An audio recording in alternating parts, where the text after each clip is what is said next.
Welcome to the Spa Girls podcast, the self-publishing podcast for authors. You're in the right place for the best writing, marketing, and publishing advice, plus interviews with industry experts and best-selling authors. I'm Cheryl Phipps. I'm Shah Barrett. I'm Wendy Vella. And I'm Trudy J. Hello. Hello. Hi. And this week we have an amazing guest with us. We have author Melissa Pearl. Say hello. Hey, Melissa. Hi, Melissa. Hello. Now, Melissa's another Kiwi, so you're all going to have to put up with So she's super 5 special. Kiwi voices. Yes, obviously super special. I'm going to read a quick bio, and then we are going to get into the topic, which is actually starting a new pen name from scratch and kind of making it successful, basically, which is what Melissa has done, which is a really fun, exciting topic. So I'm super excited. So here we go. Bio, Melissa. Melissa Pearl writes young adult, sweet romance, and sport romance books across 5 different pen names and has more than 80 books to her name.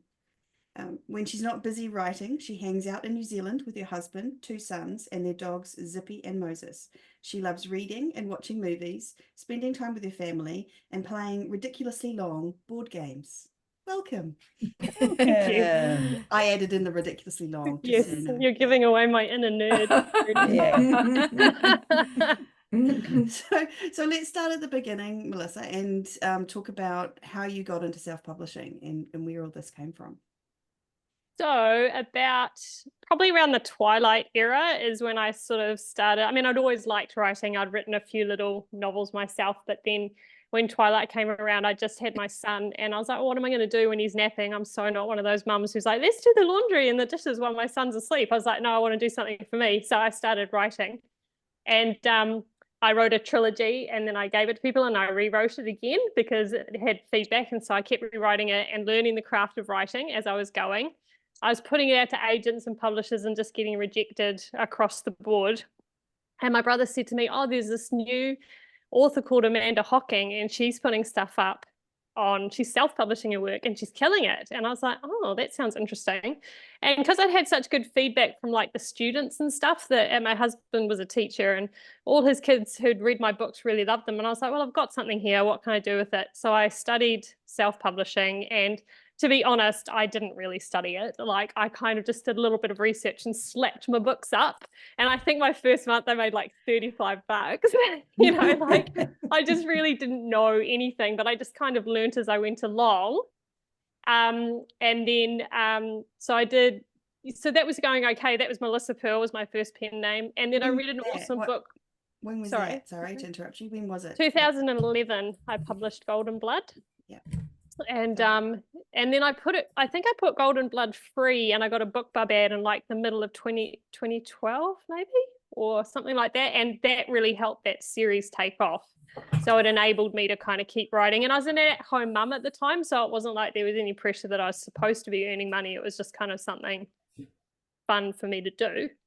But then once the kids started school, I started to feel that pressure of I need to kind of try and turn this into a career, or I'm going to have to go back to teaching, which I really didn't want to do. So then I read a cool book called For Love or For Money by Susan K. Quinn. I don't even know if you can get that book anymore. No, I think she's taken it off. Yeah, but it was revolutionary for me. Yeah. And that set me up with Jordan Ford. I learned how to research the market and see how to write for readers, like what readers were looking for, and how to kind of really cater to what they want, rather than just writing what you want, but also seeing, well, how can I market this in a way that will be appealing to readers?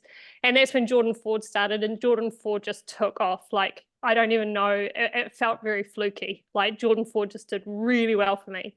And it just wasn't to clarify, until Jordan Ford is another pen name. as another pen name of mine. That's we my don't want to just YA have one sports. pen name. Yeah. We want to have like Well, the 5. reason I did it was for branding, because I'd read that book and I was like, people say, oh, what do you write? And I was like, well, Melissa Pearl writes fantasy, and she writes paranormal, and she writes romantic suspense, and she writes contemporary romance. Like, it was just like so hard to describe my pen name.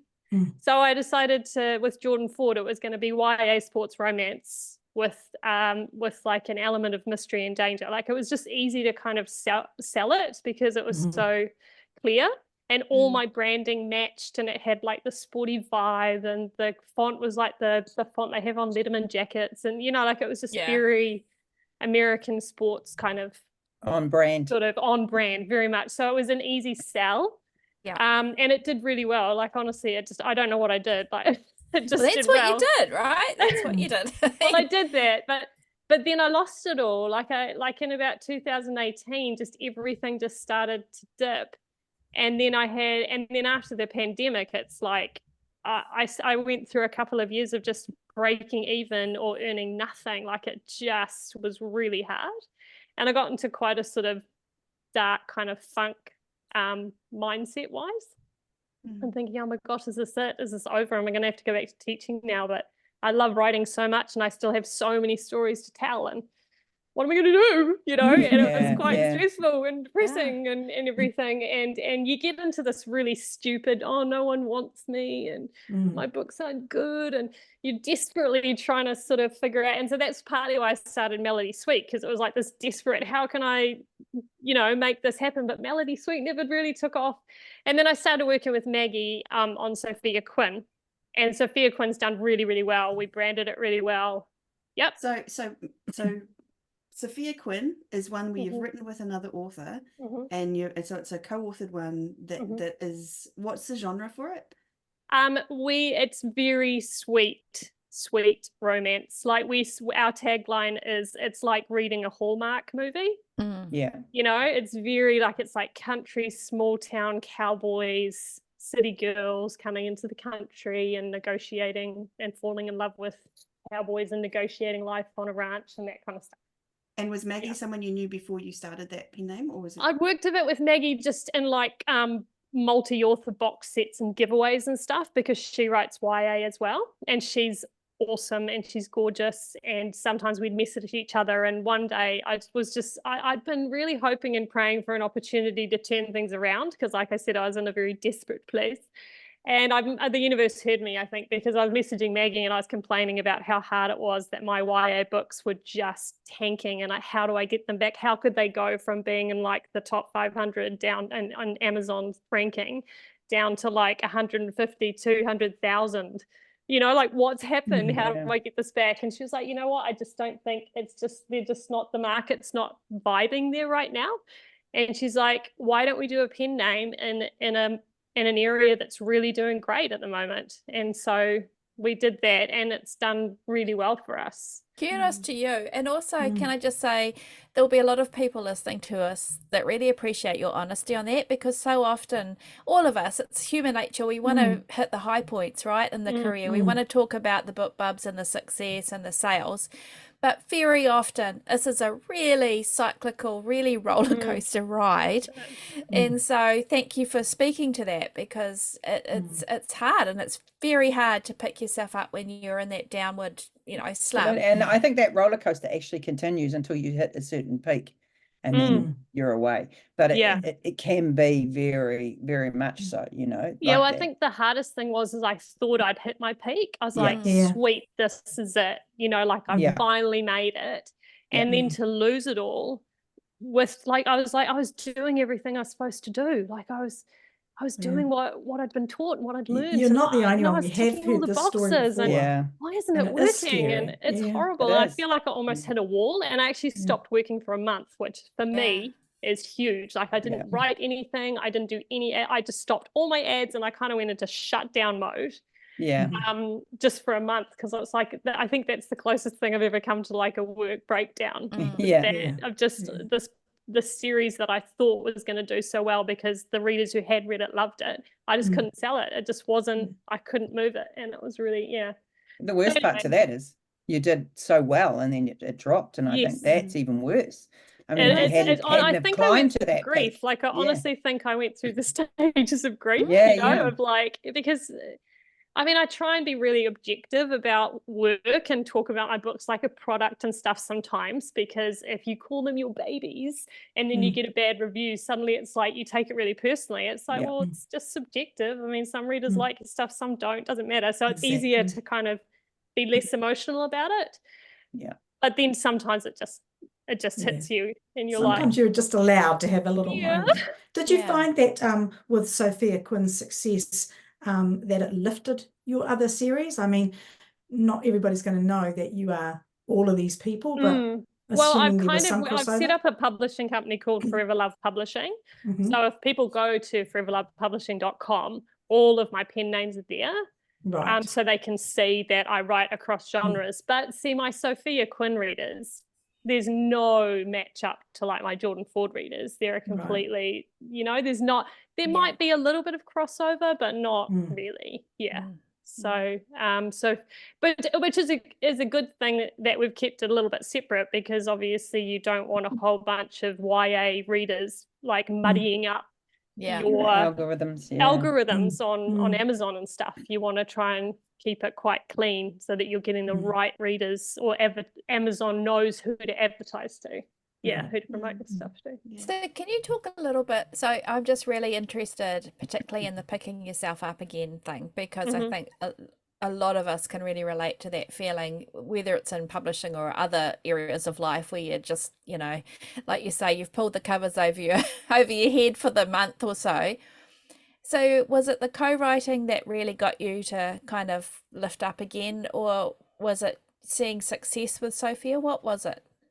I think it is just a dogged determination not to give up on writing. I'm quite a spiritual person, so I pray and stuff. And I was just remember saying one day, I was like, am I supposed to let this go? Like, I feel like I was born to write. Are you sending me some kind of sign that this is it? And I just heard so clearly in my head, don't give up. And I've just clung to that. I'm like, I'm just going through a valley right now, and it's not going to be like this forever. And I can't give up. I just love it too much. And why would I keep getting story ideas in my head if I wasn't supposed to be doing this? Like, that's just cruel, right?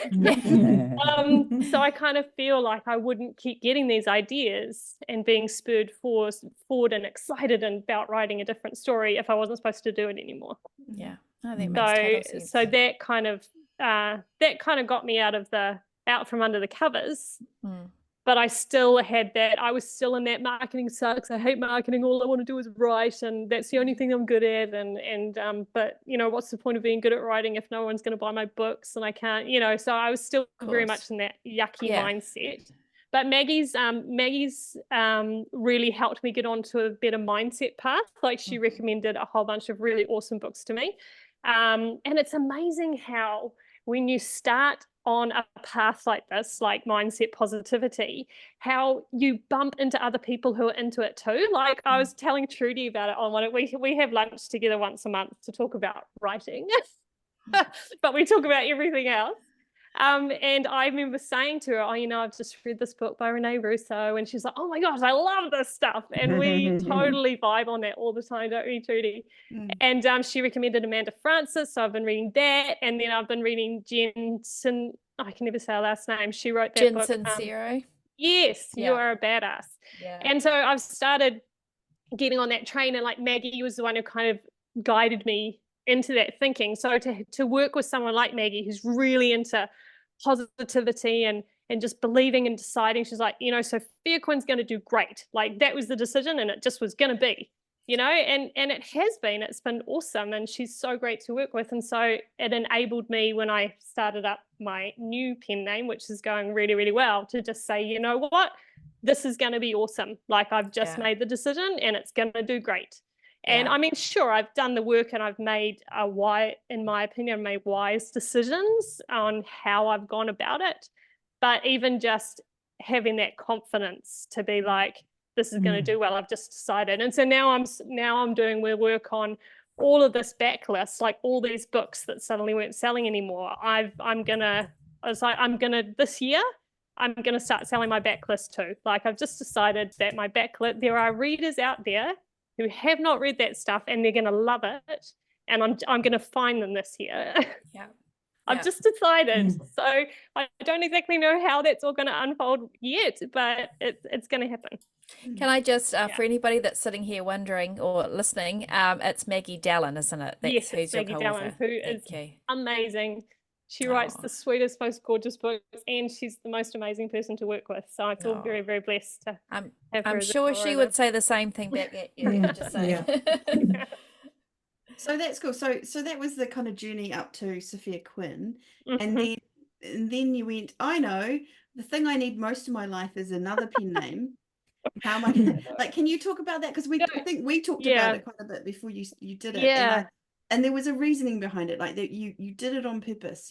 So can you tell us why? Yeah, so I'm reading all this book about positive mindset and how, you know, the desires of your heart have been placed there for a reason, which means that they're going to sort of unfold in your life and all that kind of thinking. And for fun, I was just reading the Off-Campus series by Al Kennedy. And I love that. That's like some of my favorite type of stuff to read. Like, I love college sports romance books. I'm a jam. Like, I'll often reach for that before anything else. So I'm reading these books and I'm like, I love this stuff. Like, why aren't I writing this stuff? And it was like, well, because you don't write steamy books. You don't know how to do sex scenes.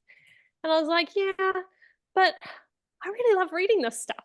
So why can't I write it? Why can't I write steamy stuff? And I was like, oh, because, you know, all your sweet readers, they're not going to be into it. And it's like, yeah, but there's plenty of other readers out there. So why not? And I just got hit with this storyline that I could not let go. Like, these characters just dove right into my soul, and they were just like, we're staying, by the way.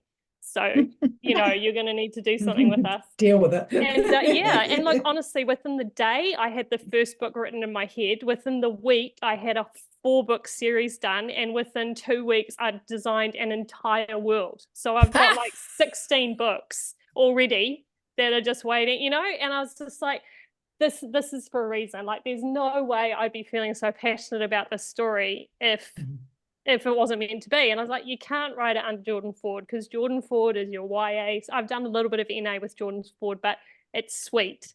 And I was like, if I'm going to make a really good go of this, I need to make it steamy, and I need to get over my fear of writing sex scenes.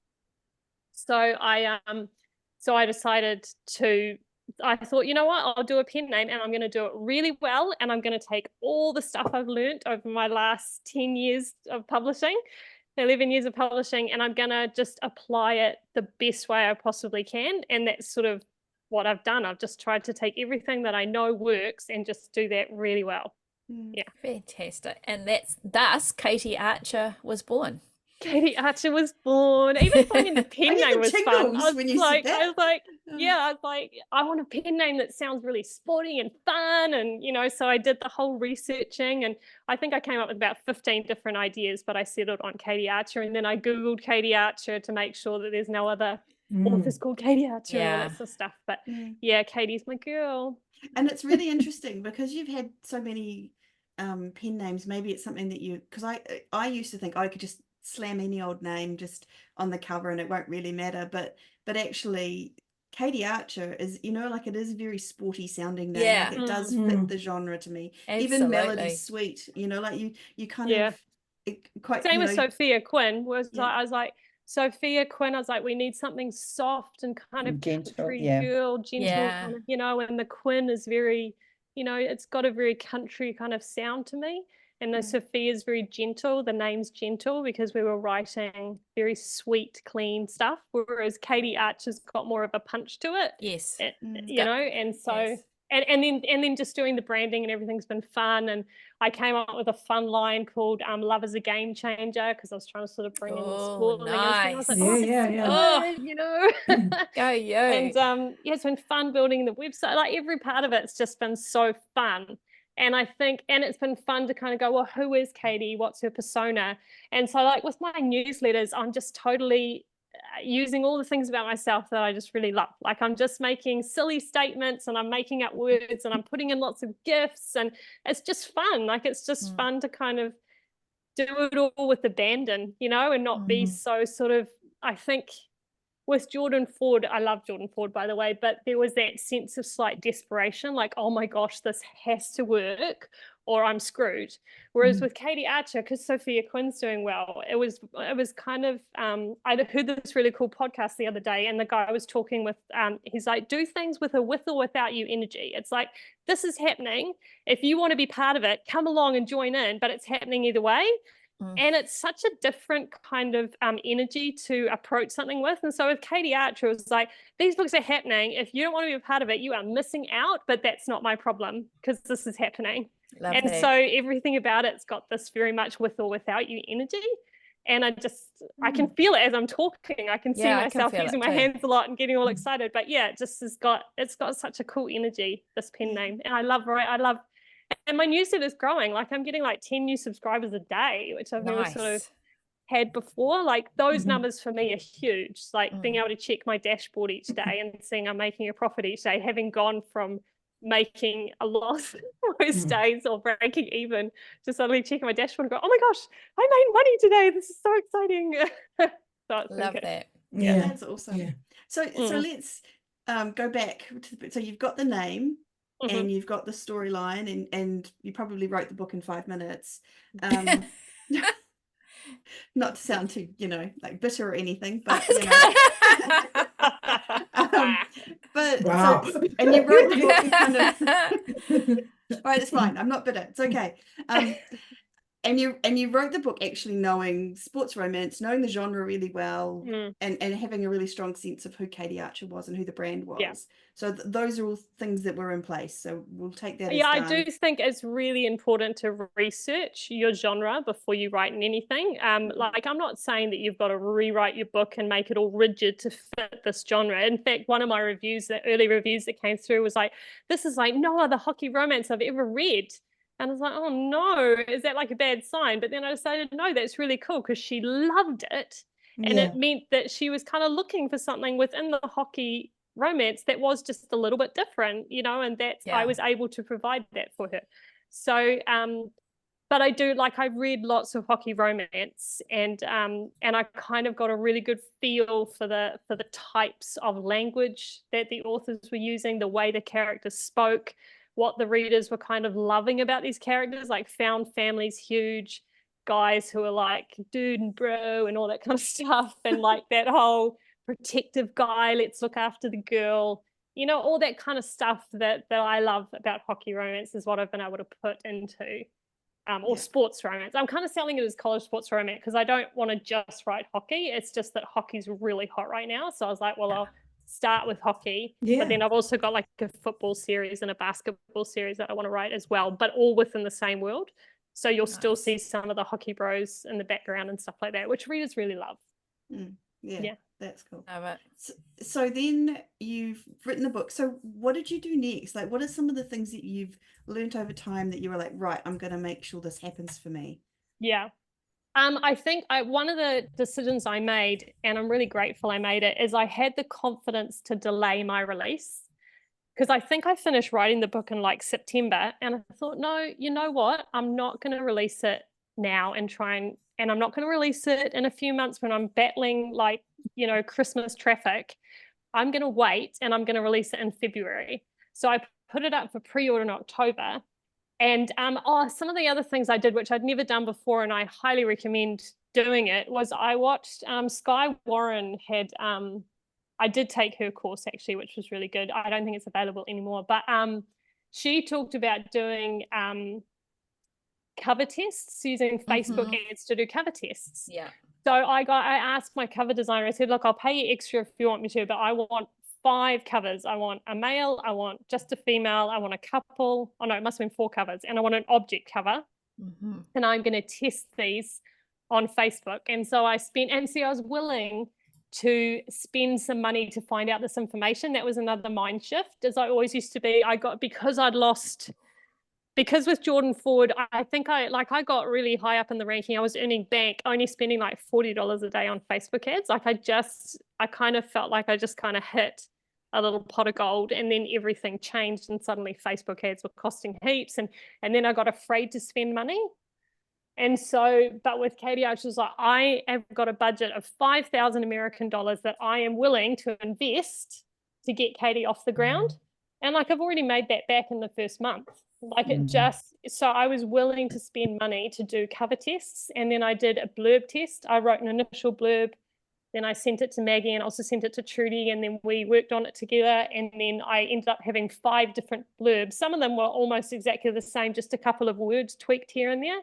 So once I had my cover, I then did a blurb test. So I kind of felt really confident putting it up on Amazon and Draft to Digital and all the places I published it, because I'd already tested and I'd seen through Facebook clicks and likes and everything which blurbs and covers were connecting with the readers. Mm-hmm. So yeah.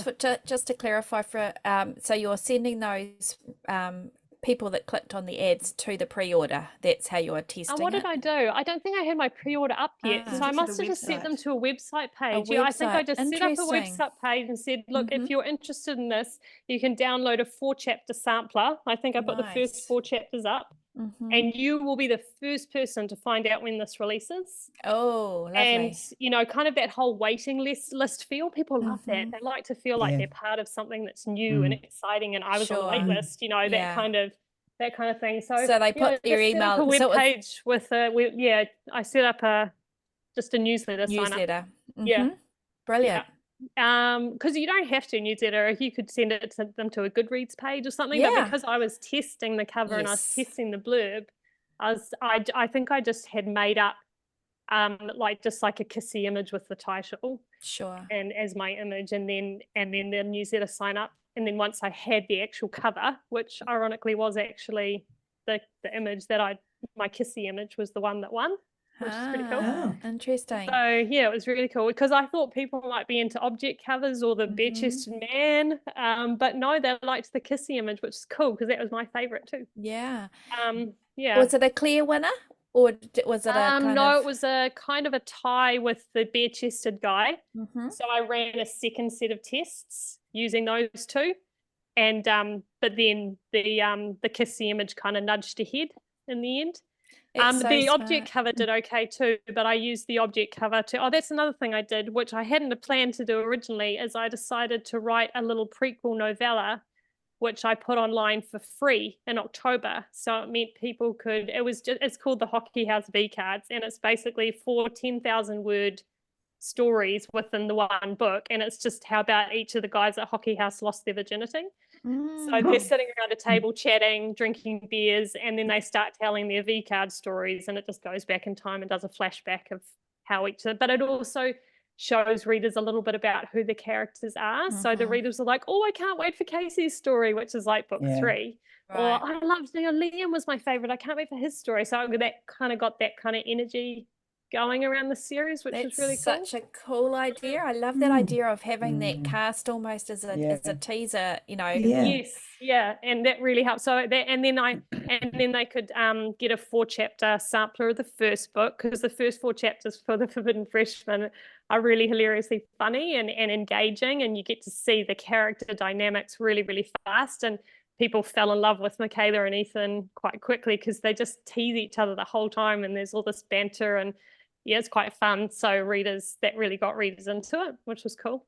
Lovely. And did you have that on the website with the 4 guys talking, or was that a download? Did you have it as set up? That was a download, because it ended up being a 40,000 word. Oh, right. You know, because it was 10,000. I wanted to make it long enough that if I want to, I could get a BookBub ad, because I think a BookBub ad, the minimum word count's like 40,000 or something. I researched it and went, if I ever want to do a BookBub ad, I want this to be just longer than novella. Sure. So that I could do, but I haven't actually done that yet, because I managed to get it onto that Stuff Your Kindle, and got heaps of downloads for that, which was really great timing. That was in December, so that really helped boost my pre-orders for The Forbidden Freshman.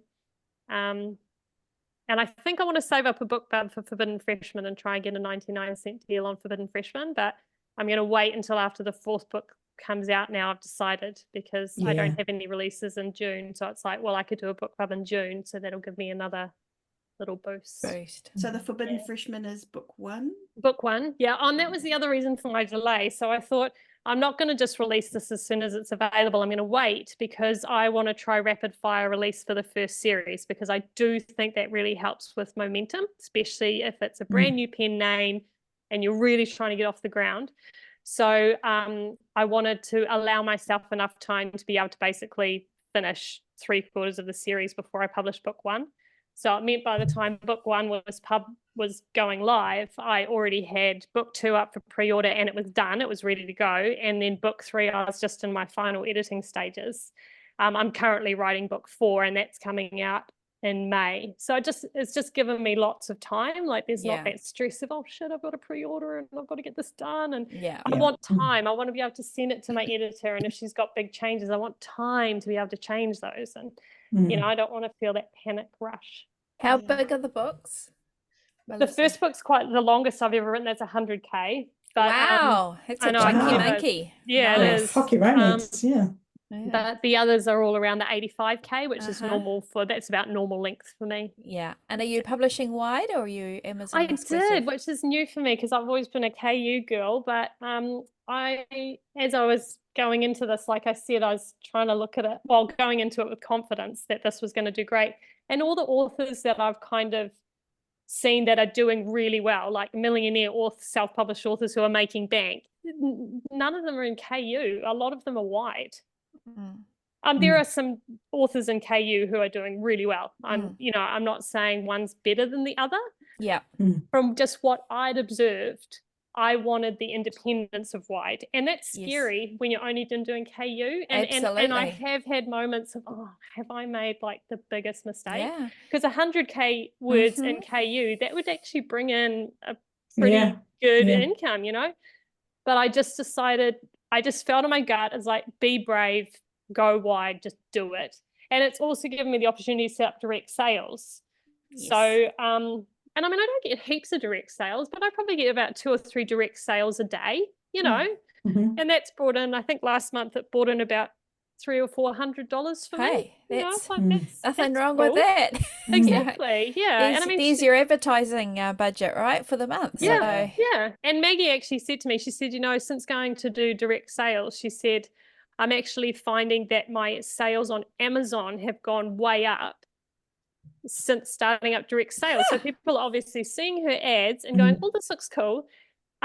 Clicking on the link and seeing it Shopify and going, no, I'll just get it off Amazon. So they're going to Amazon and searching her, buying her books on Amazon. So her Amazon sales have like doubled. Yeah. Through doing direct sales. So, and it's great because like my direct sales, I'm like save 30%, and it takes them to my website where they can either buy the book for like $4.99 or they can buy it for $6.99 on Amazon. And it's amazing how many people are like, oh yeah, I'm just going to buy it off Amazon for $6.99. I'm like, okay. I think a lot of the time we have these sort of scripts in our head that authors won't, that readers won't spend that or whatever. I mean, look, we go into Starbucks, right? And without thinking, we choose between the tall and the grande or whatever the heck comes next. And it's a drink that we spend the same amount of money on in a book. But that's just so impressive. And I think, again, that speaks to your attitude going into this pen name for Katie Archer was just, let's try it. Unshackle yourself from the 100%. Yeah. Don't hold yourself small. Go big. I think that's what I was always doing as well with like all my other pen names. It's like, oh, are readers going to buy it if I charge that much? Like, you know. And I thought, no, screw it. Like these books are worth it. And so I just decided to go in higher than it. So my like the next in series, it's $6.99 for the sale week and pre-order, but then I've just put it up to $7.99, and sales are still coming in. I mean, I think that whole price thing is more of an author issue than a reader issue.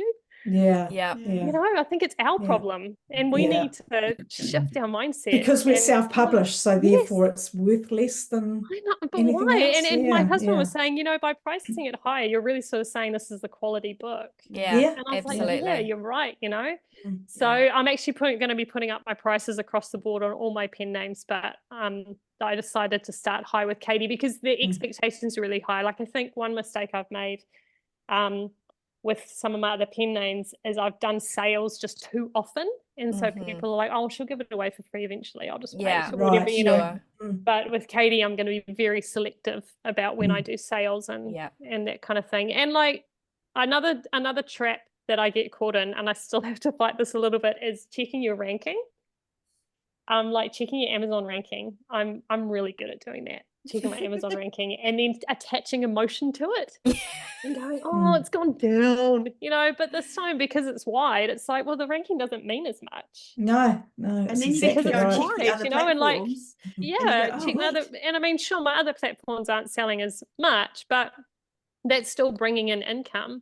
And then also the ranking, what does the ranking really mean? You know what I mean? Like if you've got a 40,000 or a 50,000 K book on KU and you have it read through KU, I don't know how much that is financially, but having a $6.99 or a $7.99 book sell, it might not boost your ranking up, but you've made twice as much as if you'd had two books borrowed on KU or whatever it is. Like I don't know the actual math, but I just, and so even though I watch my ranking a little bit, I'm not getting that same sense of, it you know, it's gone lower. So, or I always say lower for the bigger numbers, and everyone's a bit different how they, but you know, it's not, and feeling that, it's not doing so well, but it's like, no, just stop looking at that and just, you know, just be confident that the book is doing well. Look at your sales dashboard and go, ooh, I sold how many books today?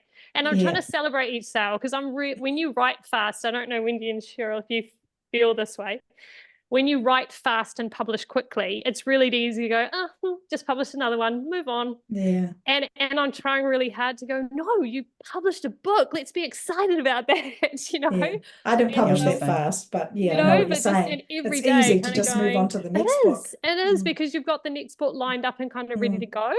Well, you've forgotten about that one by the time it's published. By the time it's published, it's like, I'm over you. I'm onto this one now. Especially when you're doing pre-orders, because you've now got another goal, and so exactly. And I'm trying to stop and smell the roses, so to speak. I published one last Saturday, and I just like, congratulations! Move on. You know. Well, I'm journaling a lot now, and I listened to Heather. I listened to your podcast the other day when I was walking the Heather Hildenbrand one. Yes. Yeah, that was so good, by the way. Awesome job. And she was talking about like noting evidence each day, so like making a statement. And so this week I've been doing that. I think it was like, money loves me and flows easily to me, and the evidence of this is, and so each day I'm writing down the evidence. And it's amazing how you can find the evidence. I think my two were money loves me and flows easily, and new readers are finding me every day. And so, and when you start to become aware of what your evidence is, it's like, oh, wow, oh, crap, this is amazing. Like, it's a good confidence booster. Yeah. That's awesome. Okay, so let's, I'm taking you back a step, because we've gotten further ahead than I meant to. So what other things did you do? So you tested the cover, the blurb, when you put the book up. What, you were collecting the email addresses, so you had a ready-made list of people who were excited about it when you so how many people did you have on that newsletter? What have you done with your newsletter? Well, my goals, I had different goals. So I decided that I wanted to have 500 pre-orders by the time the book released. I wanted to have 1,000 newsletter subscribers, because I knew that I was like, what moves the needle the most? What is the most impactful? And I decided that newsletter does, like newsletter's really good. And I decided that Facebook ads and Instagram were working well for me. So I decided that those would be my focus, because I've fallen into that trap before where I want to try and do everything. And so I like and you spread yourself too thin that way. So it's like you do everything okay, or you can do a few things really well. And so I decided I was going to do my newsletter really well, and I was going to do so to the point that was quite a lot of work, but I think it was worth it. So I have about 8 entry points into my newsletter.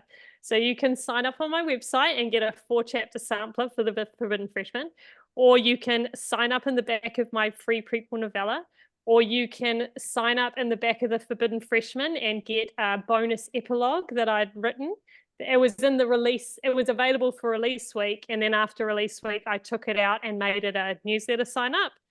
You can also sign up in the back of the second book to get a teaser for the third book. And I think I've got one other area you can sign up, but so heaps of work, right? Because that's like 4 or 5 automated sequences. But I was like, I want to pull readers in and keep them with me and have them there. I also have sign-ups every time someone purchases a book direct sale. They sign up for my Katie Archer store.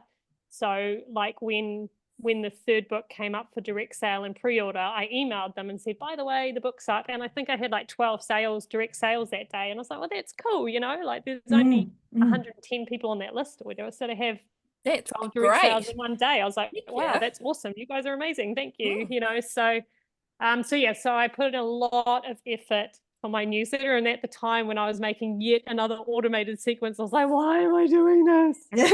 But I'm getting signups all the time. Like I'm getting people signing up. So it's like, that's why you're doing it, Melissa. Like that's why you put the work in, because that's set up now and I don't have to do that again. Like that's just running away on its own. And each morning I check my numbers and I'm like, ooh, you know, this is cool. So, so newsletter was important to me. I'm still getting my head around Facebook ads, to be honest. Like they're going well, like I'm getting good cents per click, and I'm doing video ads, which I'd never done before. They're doing really well. But it's hard to know like what's actually converting, because I think if I stopped the ads, my sales would go down. But I sometimes don't know if all those clicks I got today actually led to a sale. You know, like it's really hard. I know that you can use like attribution tags and all that kind of stuff, but I don't know how accurate those actually are. And I think sometimes people do see the ad on Facebook and go, oh, that sounds like a good book. I'll look it up on Amazon. So they're not, or they might have clicked on it to read the bluey thing and go, oh yeah, I like that. But I don't, you know, I'll go and look that up myself. So I think running Facebook ads is 100% worth it, but I would love to be able to understand Facebook ads more so that I can use them better. So that's an area of growth for me that I'm still working on. It is. And then sometimes like I had my assistant does TikTok for me. I don't touch the TikTok. She just takes my Insta reels that I've made and she puts them on TikTok. And one of them did quite well the other day. She told me, and I think some of the sales I got that day might have come from that TikTok, but I don't really know. Yeah. Like that's the thing. It's so hard to know. It's like, you don't know where, unless you're doing one thing at a time. Exactly. It's really hard to know. But you don't want to do one thing at a time. No, you can't, because you want to put yourself out there, you know. So you can't know where your sales are coming from. You just have to embrace it and go, yay! The sales are going well. Otherwise, you go crazy. I do think with a newsletter, especially around a new release, though, I do think it's easy to go, well, I'm pretty sure that out of the 50 people who clicked this link in this email, I'm pretty sure a chunk of them would have bought the book. So I can attribute the 25 sales that I got today, probably 15 of those were the newsletter or whatever, you know, like, so I do think newsletter is good. Absolutely. I always get a real bump. You said that your newsletter is growing. So how many people have you got in that I think I'm on 1,200 now. So I didn't quite get to 1,000 before Forbidden Freshman release, but I got to like 850 or something. So I was still really happy with that. And I got to 531 pre-orders. So I was stoked with that too. Yeah. That's a good percentage, isn't it? That's on a brand new pen name that no one knows. I know. Like, that's awesome. Yeah. And I mean, there's more I could still be doing. Like I tried to get some newsletter swaps and I think I got 3, considering I'm like a no-name Nancy on in that area, in that genre. I managed to get a couple of larger pen names promoted me in their newsletter, and that definitely gave me a bump on the pre-orders. So I need to try and do that more, but I think I'll get my assistant to help with that because it's just so time consuming emailing authors and you know, but I've kind of done that thing where like if they've promoted me in their newsletter, then the next week I will do a giveaway and I'll give away one of their paperbacks to my newsletter readers as a way to kind of promote them and sort of shine a little bit of a light on what they're doing. Yeah. So that's been nice to do that. So hopefully I can do that more, and maybe as Katie Archer gets a bit more mana, how do you describe mana to people? A bit more kudos. Acknowledgement or kudos or whatever, then people might be more willing to go, oh yeah, she's a bigger pen name, she's successful, I don't mind sharing her in my sharing her stuff in my newsletter. Most authors are pretty good though, right? Yeah, they are, right? Yeah. And another exciting thing that happened is I got approached by, am I allowed to say this? I think I am. An audiobook company. Nice. So that's kind of fallen into place for me. So I don't know if I'm allowed to say yet. So I just will just say that something in the works is there too, because I really wanted to see Katie Archer available in many different formats, and financially doing it on your own for an audiobook is super expensive. And I didn't have the moolah for that at the moment. I will eventually, but right now I don't. So it's really cool to have that opportunity presented to me. And also an Italian publisher approached me too, and because I'm like, well, why not? You know, like why not get my books out there in Italian too? Yeah, that's we'll awesome. see what happens. That sounds so cool. So was there anything else you did in terms of the lead up to the launch stage? So I started again, you know how I said I had that $5,000 budget that I was willing to invest. I started messing around with Facebook ads. I think I started like $5 a day, just advertising the pre-order. In the past, I've always been like, oh, it's such a waste of money advertising for a pre-order. It never works. But I actually found that it was working. Like, I think the ads were leading to pre-orders. So I initially advertised my free prequel, and then I decided it was going okay, but then I just sort of thought, why not advertise the pre-order? It's such a fun story, and I think people will be into it. And if they don't want to get the pre-order, they could at least sign up for your newsletter and get those 4 free chapters, and then they might pre-order at the end of that because they liked the free chapters. So I was running a $5 a day to the pre-order, and I was running $5 a day to the newsletter sign up. And I started doing video ads, and I just did little teasers from the story. So like just a little, like a TikTok, like kind of like a TikTok reel or an Insta reel. And they're doing really well. I think readers love to kind of get that little snapshot of the book. And I used AI to create images. So it's like images of the characters. So I just used an app thing off my phone. I'd be like, a tall college man standing next to a short college woman with a messy bun and brown hair, and they're standing here and they're doing this. And it just, I've just created all of these images. And then you put the teaser around that, and it's kind of like, I think people feel like they're seeing a little part of the story somehow. Yeah. So you're creating that story and they want to leap into it. Exactly. Yeah. Exactly. Yeah. So so that's going really, and I've just kept those ads going, and I keep tweaking them. And then I think with Facebook ads, one thing I think is what I'm doing is right, is that you set it up and you just let it kind of churn over for a week or two. And then you add just one new ad to that ad set, and it just kind of gives it like a new little bit of life. And so sort of once a week, I'll just go in and I'll add one of the Insta reels that I've made into my ad set. And it just kind of gives the ad set a little bit of a burst or something. And I feel like, because I guess if readers are seeing, if the same people on Facebook are seeing it, but they're seeing a slightly different teaser, well, that teaser might appeal to them more than the other one did. And so suddenly they're like, oh, well, actually, maybe I do want to read this book now. Or, or they're not even conscious that they've seen that book advertised already, but it's a new teaser, and their subconscious has that, there's bound to be some deep-seated psychology around that, I'm sure. But, So do you shut off any ads when you add the new one, or you just get increasingly more and more ads? I just put more and more ads in there. I mean, Facebook decides what's going to work and what isn't. Like, if I look over like a month's worth of ads, say if I've got 10 ads in an ad set, then it might have like a couple of the ads will have like 1,000 or more clicks, and then some of them will have like 3 clicks or no clicks. So obviously Facebook decided that wasn't converting very well, so they just stopped showing it to people. So it's like Facebook does the work for you, and you don't have to make those decisions. And I think I used to try and be too involved.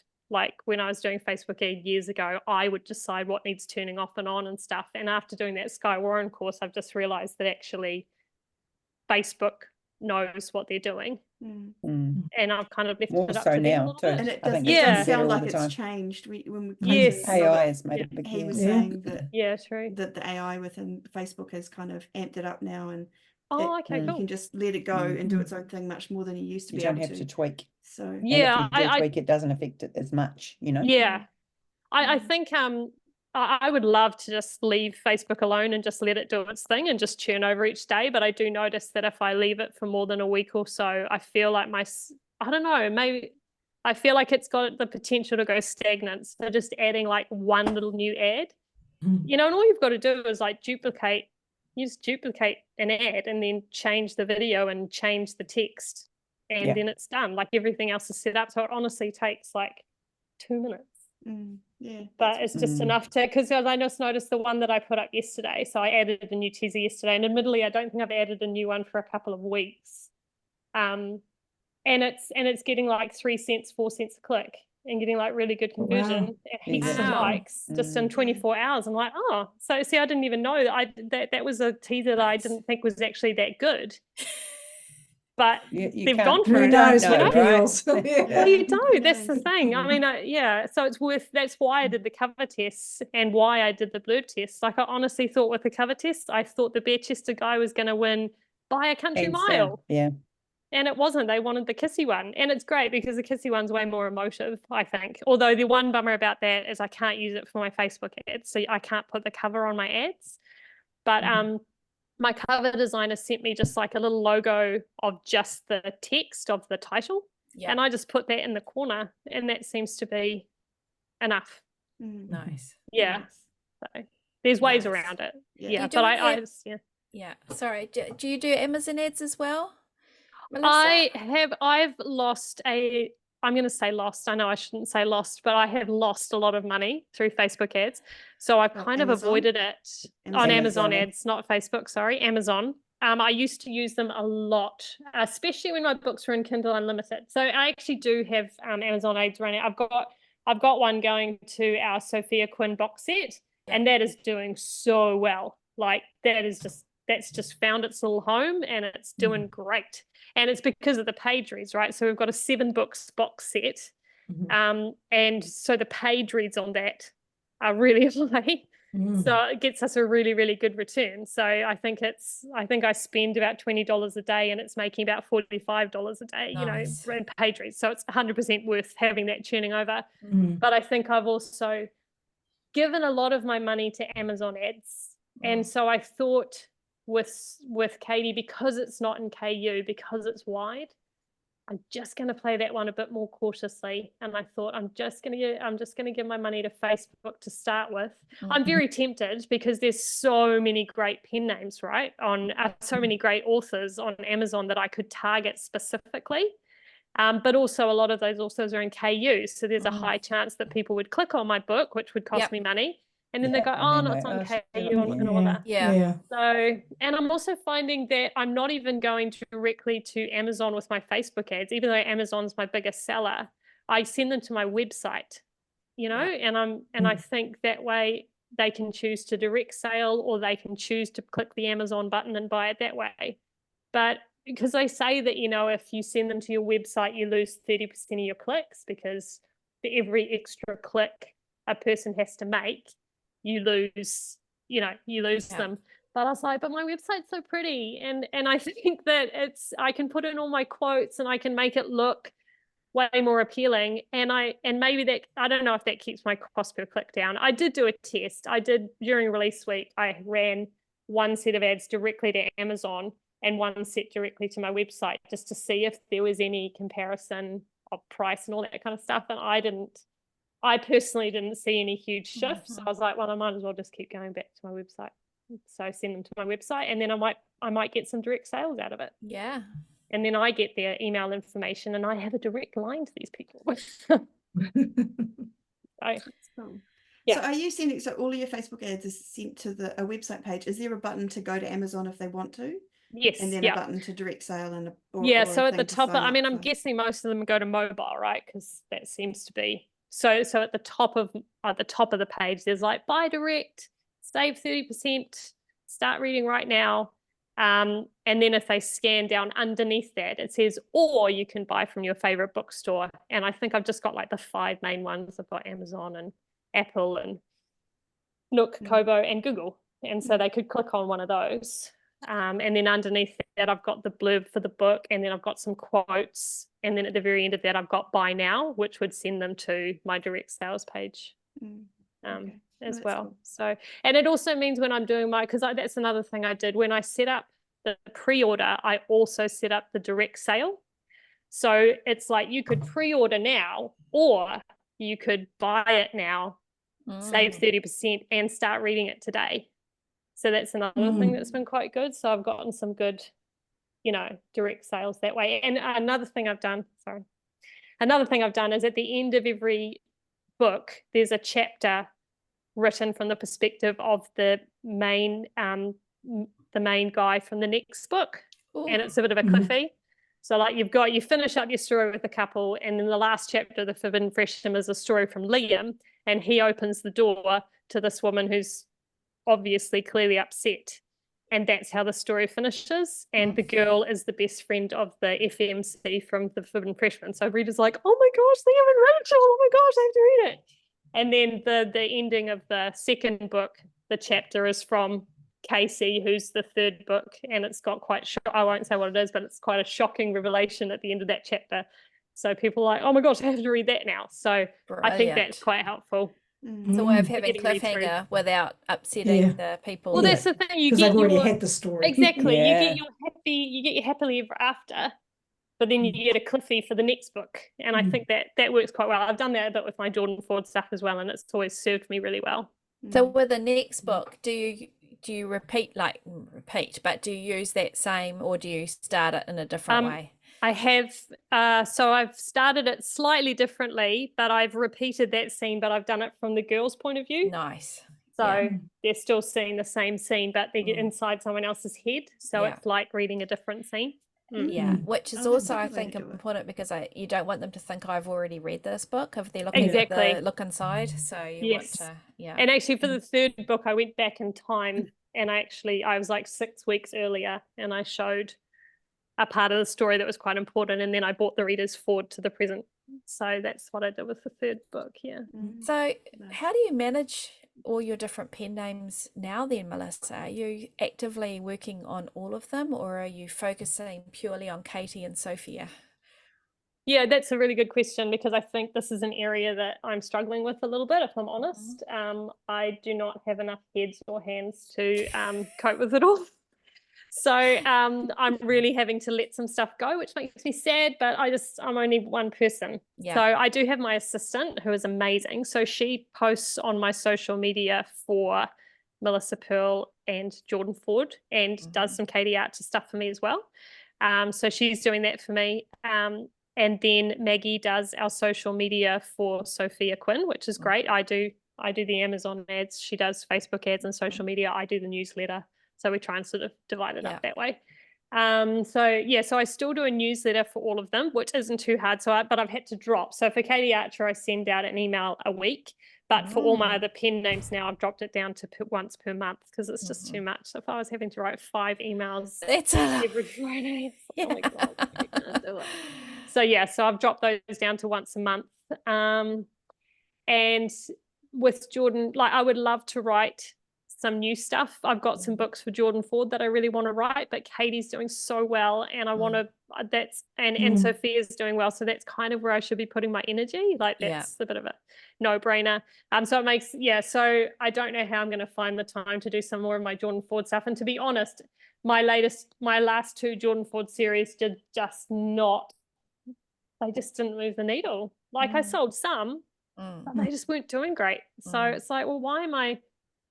It's like banging your head against a brick wall trying to make something work that's not working. And so I have to kind of just be a little bit objective about it and go, Melissa, I know that you love Jordan, but you need to just stop writing her for a little while and focus on what's working.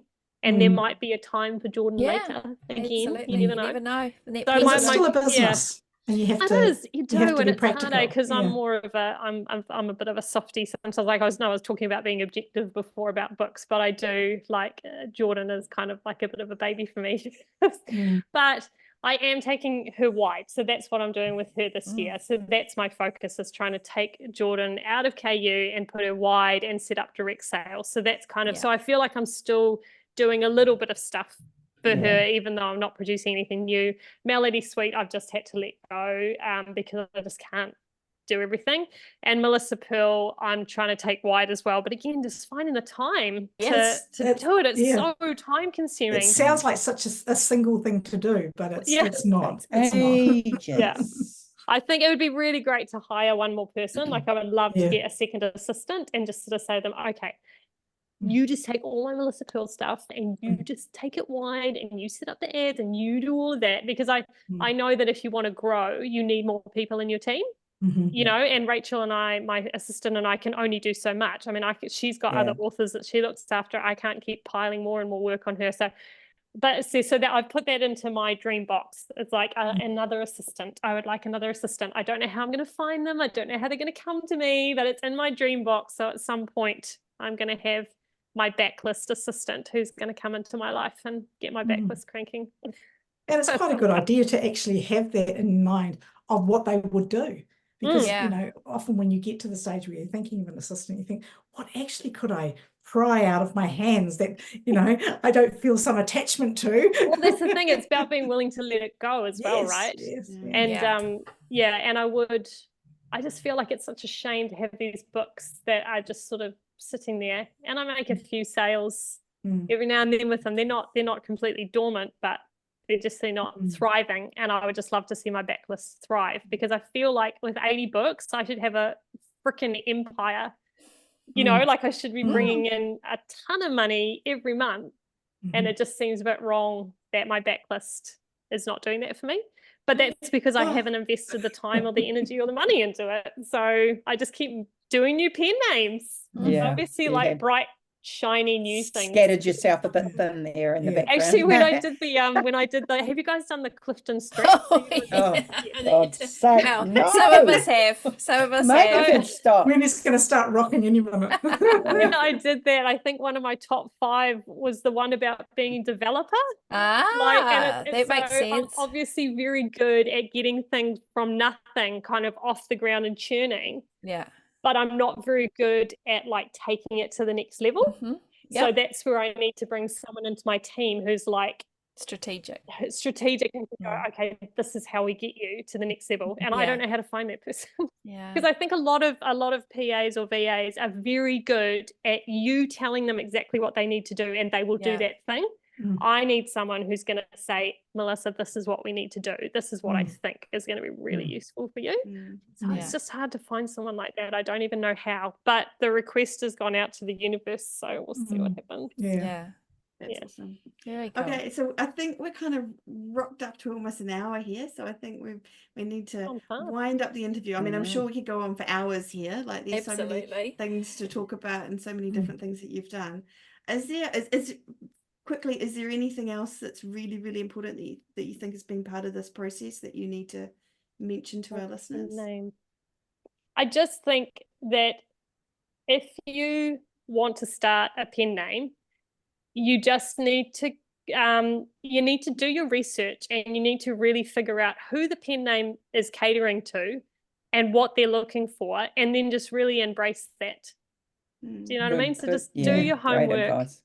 Do your homework, figure out what's going to make them tick and get them excited, and then just embrace that and do that thing, because I think that's really helpful. And it is a lot of work. It's a lot of work to set up a pen name, you know, but obviously that kind of thing excites me and works for me. Who knows? I surely hope there's not a 6th pen name in my future, but maybe that's my thing. Maybe I'm the kind of author that does a pen name for 5 years and then does another pen name for 5 years. And then, like, maybe I just need to accept that about myself, that that's part of who I am. Maybe I'm not the person who has the same pen name for 20 years. I don't know. I don't know that about me yet. But multiple personalities, you'd be like, Sounds like. But for now, Katie's rocking my world for now. But, go Katie. Go Katie. And I think part of the thing with Katie is that you are excited about the stories. It's not you've done your research, you've done everything else, but you're also excited to be there. You're excited to write them. You're excited to do the newsletter. You're talking in a way that vibes for you. It doesn't feel like a chore, and you're not talking about it like it's a chore. Do you know what I mean? And I think 100%. And I think it's because I've chosen a genre that I love to read. So I'm coming to these people as a reader as well as a writer, so I can go, oh my gosh, you guys, I read this book and it was so good, and you know, like I feel like I'm relating to them on more of an even level as well. And I've just forgotten the other thought. I had another thought there, but it's that's right, loving the books. I think that's huge. Like, I have read these books for fun. Like, usually I write it, edit it, send it to my editor, edit it, send it to my proofreader, just do those changes and off it goes. But with Forbidden Freshman, I wrote it, sent it to my editor, and then I read it again, and then I sent it to my proofreader, and I read it again because I was like, oh, I want to read it again, you know. And I think I read it like another time just for funsies. So that shows how much I'm loving these characters. that I'm making the Absolutely. time to read the books multiple times. Yeah. And I just want to hang out in their world. Like, I just love them and I want to be with them. And I think that comes through when you're advertising it and when you're talking about it, because you have so much joy and passion for your characters and for the stories, that the readers kind of pick up on that vibe as well. And they're like, oh, I want to be a part of this, you know? Yeah. I think that helps. Exactly. Love that. that. Is awesome. Thank you so much, Melissa, for sharing your story with us. Thank you for having me. I'm so honored to be here. Like, I really love you guys. You are amazing. Thank you. What you've done for the self-publishing community is awesome. And it's such an honor to even be asked. Honestly, I've been wanting to come on, be on a guest on the show for so long. So thank you so much for asking me. I feel we very loved honored. having you. It's been awesome. Thank you very much. Now, if people want to find out more about you, where do they go? So if you like sweet books, sweet romance, if that's your jam, or you want to find out more about that, then it's foreverlovepublishing.com. But then my steamy stuff, which I've kept separate from my sweet because I don't want to offend any of my sweet readers. So katiearcher.com is my Katie Archer stuff, and it's quite separate to all my other stuff. I've kind of run it really, I use a different website. Everything's very different. So if they want to find out about my pen names, and then I'm always happy to answer any questions from writers. So if any writers ever want to email me and ask about pen names, they're more than welcome. My details are on my websites. So awesome. Perfect. Thank you so much. And Fantastic. Shale, where can we be found? We can be found at spargirlspodcast.com. We are on YouTube. If you're on YouTube, we would love it if you could subscribe and hit the like button as well, just to help those algos that we all seem to live our lives by these days. Dictate our lives. Willingly and unwillingly. And we're on Patreon at Spargirls Podcast if you'd like to come along and join in our community. That's awesome. Brilliant. Thank you all. Wonderful. For joining us for another week with the Spa Girls. We'll see you again next time. But for now, Bye. Be well. Bye. Bye.